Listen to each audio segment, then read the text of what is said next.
Sorry. Good morning, everyone. Welcome.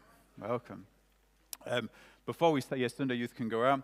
Before we start, I just want to show you some things that have been happening over the past couple of days. Have you just got the first slide? Oh, the slide. That was last night, just the quiz night before. Yes. So on Friday night for the youth group, we invited the parents to come along as well. It was a great night. I think we had about 70 people here, so it was probably one of the best quizzes that anybody's ever been to, really. It's probably the best one. As you can see there, the prizes we had that hamper, and we had an iPad, and it's a wonderful gift to receive, an iPad, and lots of people were questioning whether it was legitimate. It was definitely a legitimate iPad, and so in the kind of the fashion of Jesus, we actually gave the iPad to the losing team. The first will be last, and the last will be first. And it was what it was. It was actually an iPad. It was a clinical iPad that you would put on your eye if you hurt your eye. So the losing team, it's a very practical gift. But it was a great night. It was excellent. And have you just got the next slide as well? So this was last night. We had the Thanksgiving meal. You can see it was great as well. It was wonderful for the young adults. You can still see some of the decorations around this morning. If you look at the bottom left here, I think Frosty's just been out, but we had a very ancient tradition with the Thanksgiving meal, and it's to everybody takes a bite out of the pumpkin, a raw pumpkin.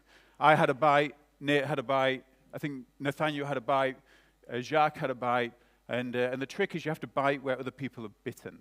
So you get all the saliva, this is what community is. No, you don't. You buy in a different place. We were hygienic, and it's not really an ancient tradition. We just made it up on the day, but it was a lot of fun, anyways. So that was great. And also, I just want to give a big thanks as well to the team. So especially Maggie and Jennifer. Where's Jennifer? Jennifer at the back. These guys made the food for the Thanksgiving meal. Awesome job, like really. The Inner Ways had a part to play as well. Michaela was there, Brooke was there. Lots of people came together to make this happen for the Thanksgiving meal. That was excellent. And for the Friday as well, we had the youth team. It was really, really good effort. Really, really grateful. So thank you very much. And we actually have a lot of food left over. So we're still working out what to do with that. I might just take it home. But no, we'll share it in the spirit of Jesus. Okay, let's pray before we come to the word. Heavenly Father, we thank you again for this Christmas period, this Christmas season. And as David was saying before and talking before about Jesus being the wonderful counselor, and he is the wonderful counselor, miraculous counselor, indescribable, extraordinary, the one who works all things together for good. Sometimes we don't understand how that works. Sometimes we don't see how that works. Sometimes it makes no sense to us. But however, we are held in your hand, which we are thankful for. In Jesus' name, amen. So, Wonderful Counsellor, Christmas period. I've been thinking about this for the past week or so, and I visited, looking for Christmas presents, I visited a store in in Midland, a bookstore. And I walked down one of the aisles, and typically, in most bookstores, there's an aisle that has like spirituality, self-help, and so on and so forth. And as I walked down this aisle, on the right-hand side was spirituality, Christianity, Buddhism, Islam. On the far left-hand side, there was the kind of pop psychology, particular books. I can't remember the names of the books that were there, so I Googled it just as some kind of popular self-help books. The Secret Law of Attraction. Another one, I Will Teach You How to Be Rich. Sounds great. The Power of Now. These are in the self-help areas. The 7 Habits of Highly Effective People. Another one was called The Monk Who Sold His Ferrari. It's weird. And then there's the 48 Laws of Power. That's a lot of laws, 48 laws. I mean, I don't know if I could remember all of them. And so you've got the spirituality, and then you've got the pop psychology. And there was a new section in the middle, and it was kind of orientated around witchcraft. So you can kind of dabble in whatever you want to go in. So I looked at some books regarding witchcraft, and there was like the Spell Book for New Witches, the Modern Guide to Witchcraft. One was called The Crooked Path, an introduction to traditional witchcraft, and the Crooked Path. So anyways, but I saw all of this, and I thought, this is new. Like the kind of like the New Agey stuff, that was kind of new in this book, so I've never noticed it before. But the principle, the idea behind this, is that people are seeking something. So whether they're seeking spirituality in some form, or whether they're seeking pop psychology, or whether they're seeking witchcraft, they're seeking something, seeking guidance, seeking counsel. Often we want to know what's going to happen in the future. We want to know what, if the decision which we're making is right. Help us, guide us, and so we're kind of seeking for, searching for this. We search in all different areas as humanity. And so I was thinking about this and thinking about this chapter, and Jesus being the wonderful counselor. So I'll read the text, and then we'll go further into it. So this is Isaiah chapter 9, verses 2 to 7. It says, "The people walking in darkness have seen a great light. A light has dawned on those living in the land of darkness. You have enlarged the nation and increased its joy. The people have rejoiced before you, and they rejoice at harvest time, and as they rejoice when dividing spoils. For you have shattered their oppressive yoke and the rod on their shoulders, the staff of their oppressor, just as you did on the day of Midian. For every trampling boot of battle and the bloody garments of war will be burned as fuel for the fire. For a child will be born for us." So this is the prediction. This is Jesus coming. "A son will be given to us. The government will be upon his shoulders. He'll be named Wonderful Counsellor, Mighty God, Eternal Father, Prince of Peace.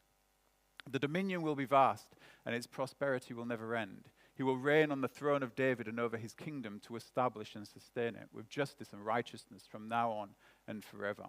The zeal of the Lord of armies will accomplish this."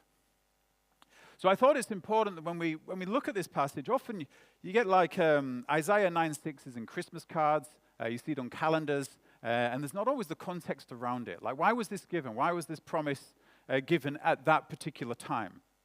And the context of Isaiah chapter 7, chapter 8, chapter 9, it's in the context of a particular king.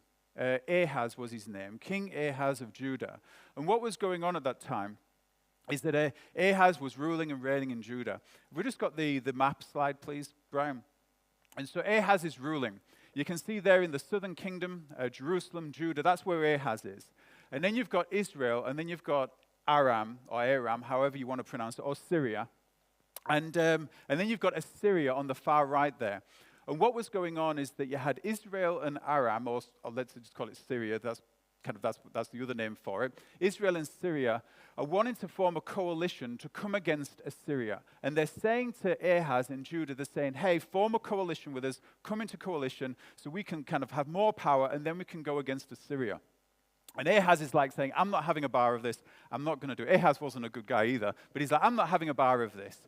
And then Syria and Israel, what they're also saying is, well, Ahaz, if you're not going to have a bar of this, if you're not going to join us, then we'll kind of get rid of you, and we'll put in a king. We'll put in another king that's going to support us. Same thing happens today, right? Governments might try and displace a government and try and put somebody who's supporting their government in place. And so that's what's happening here. Anyway, so Ahaz is saying no. And what he decides to do instead, he goes to Assyria. He goes to Assyria, the ruling power, the big power at the time, and he takes some gold from the temple. He takes it to Assyria, and he says, hey, stand up for me. And then Assyria comes in and takes out Syria, or Aram, and takes out Israel as well. And then they also kind of lay lots of taxes upon Judah, and idolatry comes into Judah because of Ahaz's choice. So all that happens, and at that same time as well, this is where the context of chapter 7, 8, and 9 come in. Isaiah comes to Ahaz, and he says, Ahaz, don't do it. Don't join with Assyria, and don't be worried about Israel and Syria either. Don't be concerned about them. God has your back. And even Isaiah says to him, he says, God says, he says, if you want to test God in this, if you want a sign, you can ask for a sign. And Ahaz is like, I'm not going to ask for a sign. But this is God saying, you can ask for a sign. I'm going to confirm that I'm going to confirm that I'm going to protect you. And Ahaz is like, no. And he goes his own way. Goes into Assyria. And also what he does in Assyria as well, he falls in love with the place. He goes into the temple in Assyria, he sees the altar, and then he sends word back to Jerusalem and says, build the altar like the one in Assyria. He absolutely loves it. Partakes in the world, partakes in the enemy, does not listen to the counsel of God.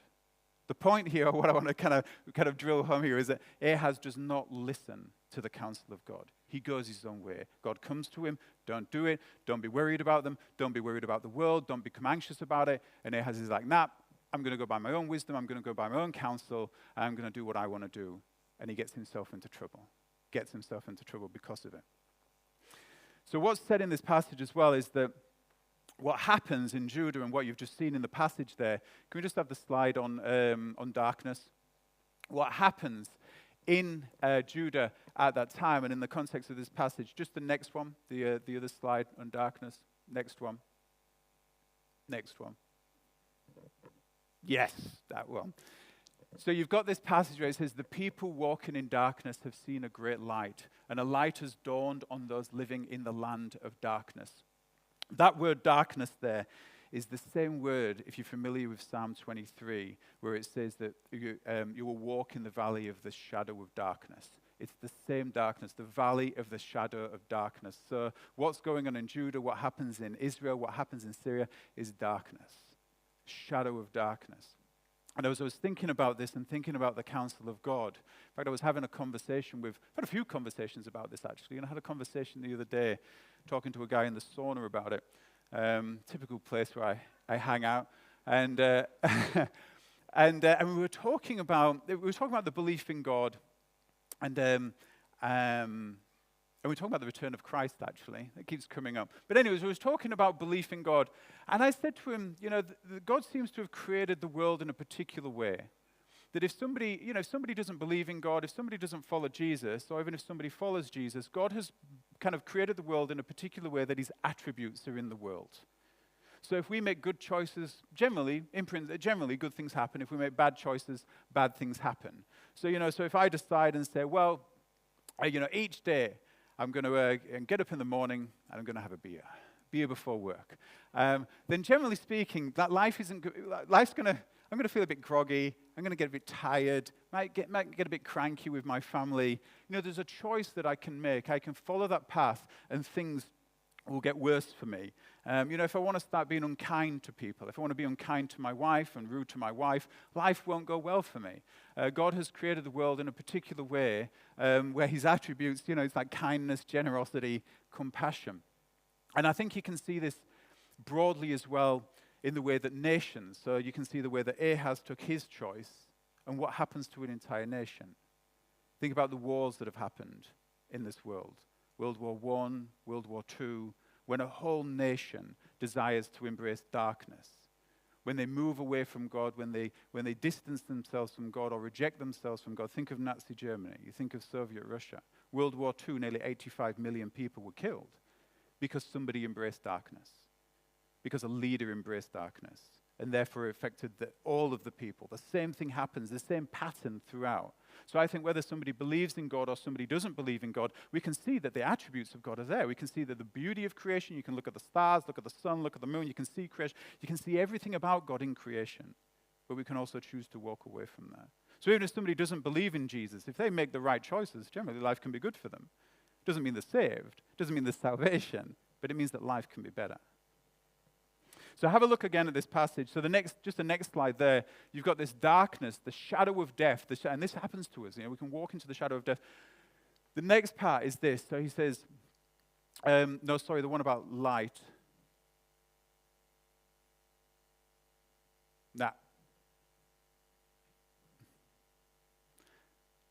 So I'll carry on. So with the darkness here,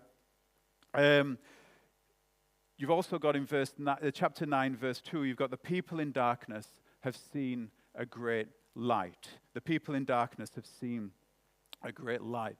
Have you just got the slide with the time scale on it, please, Brian? So this is Isaiah chapter 9, verse 6. For me, since coming to know Christ, this is one of the things that's always I've always marveled at, always thought it's wonderful, always thought it's amazing.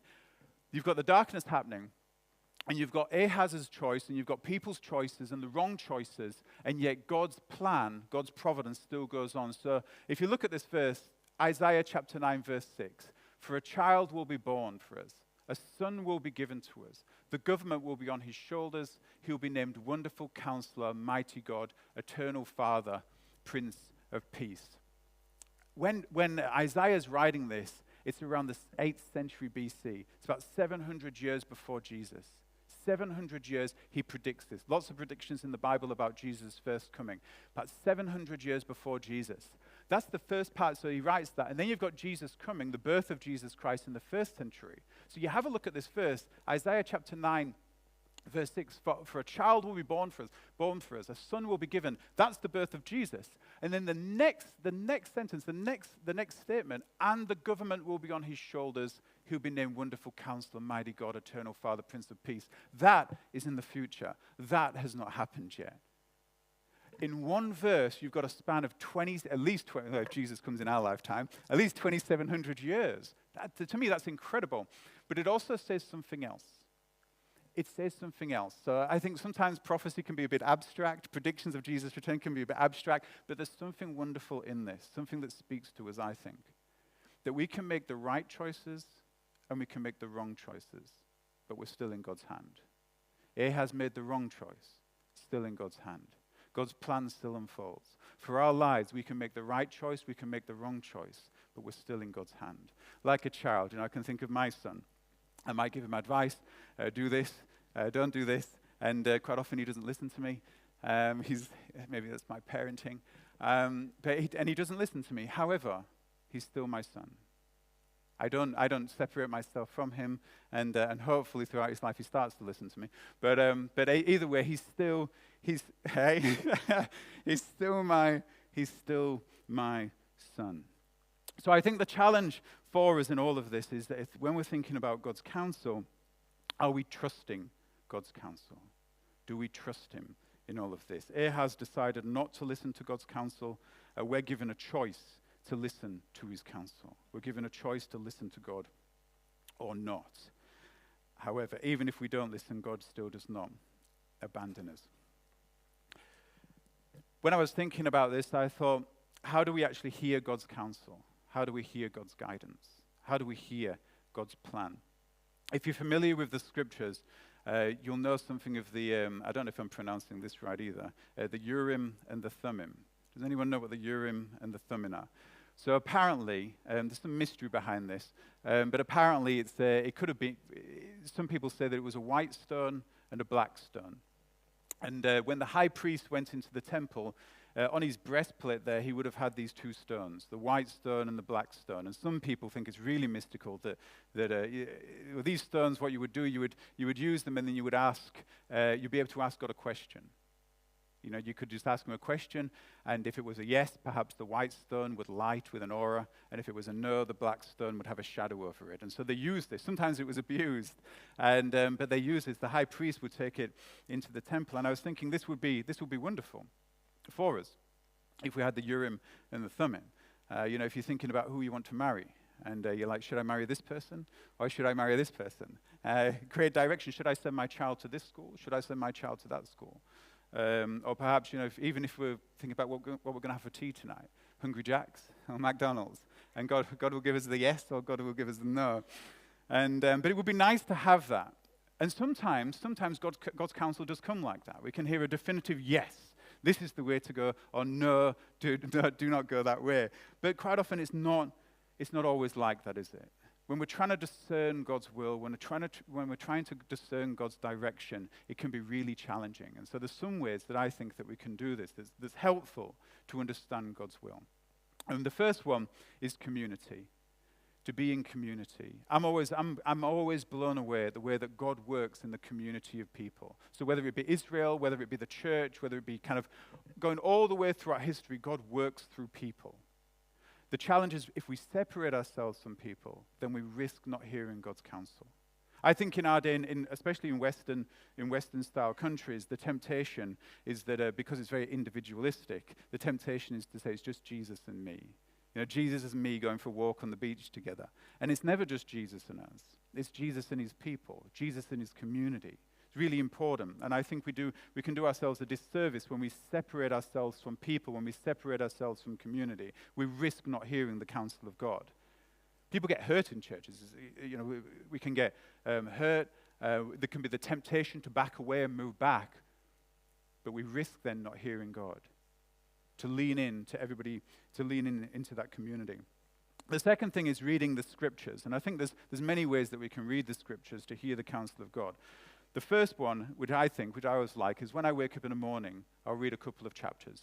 Straight away, a couple of chapters. Read a couple of chapters from the Bible. And in doing that, we become familiar with the stories.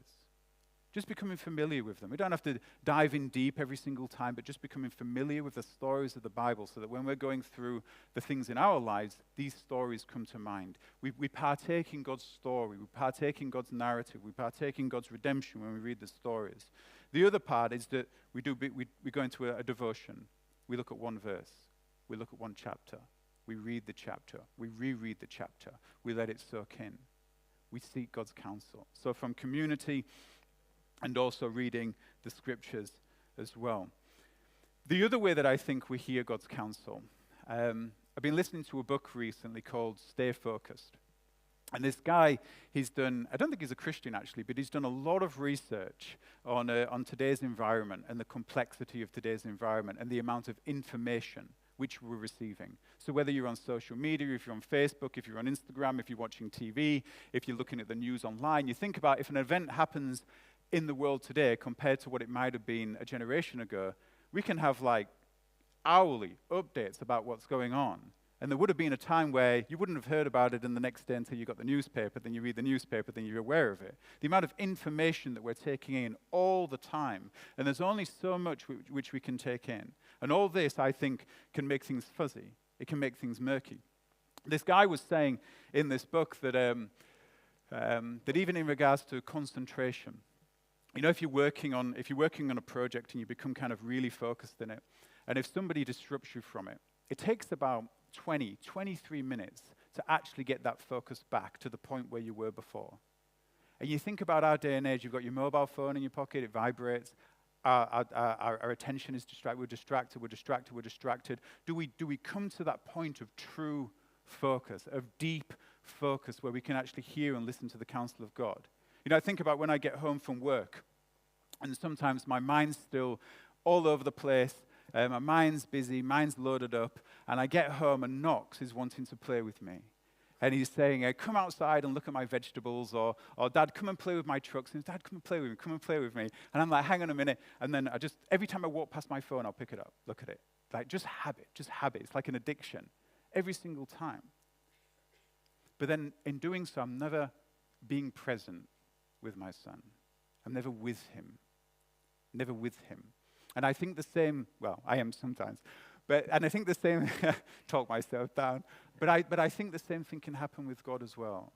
That when we become so distracted, we're never with him, and we miss his counsel. I think for me, when I'm praying as well, the best times of prayer is when I've been praying for over 20 minutes. If I'm just praying for 5 minutes, my mind's all over the place, everywhere. But I pray for 20 minutes, and somehow it's like a mystical time. My mind starts to settle. I can start to focus. I can start to listen. And it's hard to do that. I think it's important to put steps in place that we can actually be present with God to hear his counsel. Otherwise, we can miss it. The other thing of this as well, have we got the slide, Brian? The miraculous counselor. So the other thing that I was considering when I was thinking about, and David made a good point here. He said that when we're thinking about counselors, Jesus isn't like a typical counselor. It's not like the counselor that we think of today. And as I was reflecting on this and thinking about Jesus being the wonderful counselor, I thought about how I came to Jesus. And I think I've shared this story before. Before I came to Christ, when I arrived in Australia, I was doing a lot of journaling. I was writing down thoughts and things like that and how I felt. And at that time, it's quite a common saying that you'll hear people say. They'll say that everything in moderation. Everything in moderation. Moderation is quite subjective. And for me at that time, it was like even illicit substances, even drugs. Everything in moderation. 2 or 3 times a week, it doesn't matter. It's just moderation. It becomes very subjective. And then when I came to know Jesus, when I came to Christ, I forgot that I'd written all of that. And it wasn't until a few months after coming to Christ that I started writing again. And I looked back on that, and I didn't even recognize who I was. I didn't recognize the person. It wasn't the same person. I thought, how could I have ever written anything like that? It just wasn't me. My mind had been transformed. My mind had been transformed, and there's something miraculous about that. When you're thinking about Jesus being the miraculous counselor, when we're looking at that word, wonderful counselor, I don't think it does it justice. It can be incomprehensible counselor, extraordinary counselor. There's something that Jesus does to our minds and hearts when we come to him. I wasn't even going to church at the time, rarely going to church. I was reading my Bible, but I wasn't sitting with it. Nobody was really instructing me. Nobody was saying, well, think this and think that and think that. It was miraculous. My mind had just been changed by coming to know Jesus Christ. He's the miraculous counselor. He's the extraordinary counselor, the incomprehensible counselor, the one who changes hearts and minds. For me, and I think for all of us, we're given that mind of Christ. We're given the mind of Jesus. That counseling is not like sitting in front of somebody and somebody making suggestions and advices. He changes our hearts, our minds, and our souls. So I think that when we're transformed by the Spirit, when we're transformed by community, when we're transformed by the Spirit, when we're in community, when we're in Scripture, and we stop, we breathe, and we meditate on Jesus, when we meditate on his word, that we actually can gain his counsel. We can actually start to think, if you're thinking about, I've had a few discussions recently with people thinking about where to send their children to school. How do you make that choice? How do we discern where to send their child to school? How do we discern who to marry? How do we discern where to study? How do we discern what career to choose? And it's in community, reading the scriptures, being with people, taking that time to be with God, stopping, reflecting, meditating. If we're so busy, we can end up making the wrong choice. But I think when God gives that counsel as well, the counsel, or let's say if God gives us the counsel, he gives us the guidance, and we think it's clear, the clarity does not always mean peace. I think as Christians, sometimes we think that clarity can mean peace. Well, God's given me this direction, I'm at peace. And sometimes that can be the case, but sometimes it's not. Sometimes there's no peace at all. Sometimes it feels like we're going into battle, into the fire, yet God has still given us that guidance, and God has still given us that counsel. I think about Job and what happened to Job, the suffering that he went through. He didn't feel peace. He had God's counsel, kind of knew God in it, but he didn't have peace. Think about David, when David was being hunted down, when King David was being hunted down by Saul. He wasn't king at the time, but he was being hunted down by Saul. Did he have peace? He didn't have peace, but he knew God's counsel. God was speaking to him, but he didn't have peace. Consider Jesus in the Garden of Gethsemane. Did he have peace? He was distressed unto death. He was sweating blood. Did he have peace? I think he had anxiety. He was anxious about the situation. He knew where he was going. He had God's guidance. He knew exactly what was going on, but I don't think he had peace. And also God's counsel, God's guidance, God's plan, in one sense, is not always clear. It's not always clear. A bit contradictory. It can be clear, but it might not always be clear. I was sitting with a lady the other day, and in the hospital, and she'd been diagnosed with cancer. It was a wonderful conversation to have. She was in a lot of distress. She had a child, and we discussed about the child growing up and not being able to see the child and things like that, and getting married and so on and so forth. But in the midst of this discussion, I asked her how she was feeling, and what was she feeling? How did she make sense of it? And what she expressed, I thought it was an absolute amazing conversation, and it was really authentic, and it was really honest. And she said she was angry with God. She was fuming with God because of what was going on. And she started to talk about the injustice. How is it that there's people in the world who are wretched and walk around fine? And how is it that there can be good mothers who suffer and go through this? And she was really honest and open and said, it's rage. It infuriates her. And she's angry at God. And I was like, I commended her for her faith. Because in that wasn't an absence of faith. It was real faith. It was like a Job-like faith, wasn't it? And she goes into the valley and she comes on the mountain. She's there for a while and she's tearing, she's crying, and she's distressed. And then she comes out of it. And it was wonderful. A wonderful testimony of faith that she can express those emotions to God. Now, should she stay angry at God? Is God unjust? I don't think God is unjust. I don't think this is God's fault. However, there's something of that Job-like faith in expressing that. But to me, it also spoke of this, that in God's guidance, in God's leading, sometimes it's not clear. Who knows why those things are happening to her? God knows. But if you think about the scriptures, then you think about the way that things pan out, even the life of Jesus. When Jesus is going to the cross, nobody understands. No one knows what's going on. Jesus explains it. He says, he's going to the cross, he's going to be crucified, then he'll raise the third day. But no one gets it. No one understands. No one understands the plan of God, the guidance of God, the counsel of God in all of this until the end. Until the end, when he's resurrected. Then it all makes sense. And so sometimes in our lives, there's going to be things that don't make sense. We're not going to understand the counsel of God, the guidance of God, the plan of God. But we are called to trust him. And we may not know until the end, until we go to be with him. So it's a bit contradictory. Sometimes it can be clear, sometimes it's not clear. But that's the way that it is. We're in a relationship with God. We're not worshipping an idol, a statue. It's a relationship. But in all of this, it forms us and it transforms us. There's one thing that I think with this as well, and perhaps one reason why God doesn't always reveal his plan, his purpose, his guidance, and his counsel.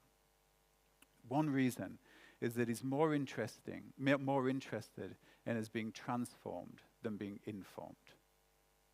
You know, can you imagine that if every time we were going to make a decision that God actually came to us and said, go this way, go this way, go this way, I would push back, like my boy, he pushes back. I would push back. But there's something about the experience, there's something about the journey, the relationship with God. And it reminded me of, I used to be a cobbler, fixing shoes, cutting keys, engraving. And if you've done an apprentice, you might have had this experience as well, that when you first start the apprenticeship, you want to get hands-on. But often what happens is just somebody telling you how to do the job. And to me, that's not helpful. You know, somebody's just saying, well, you know, you get the shoe and you do this and you do that. You just like, there's something about being hands-on and then somebody teaching you at the same time the experience of doing the job, which is helpful. And that means sometimes we're going to stuff up. Sometimes we're going to make mistakes. I remember there was a particular lady who came in. This particular lady, I got into trouble.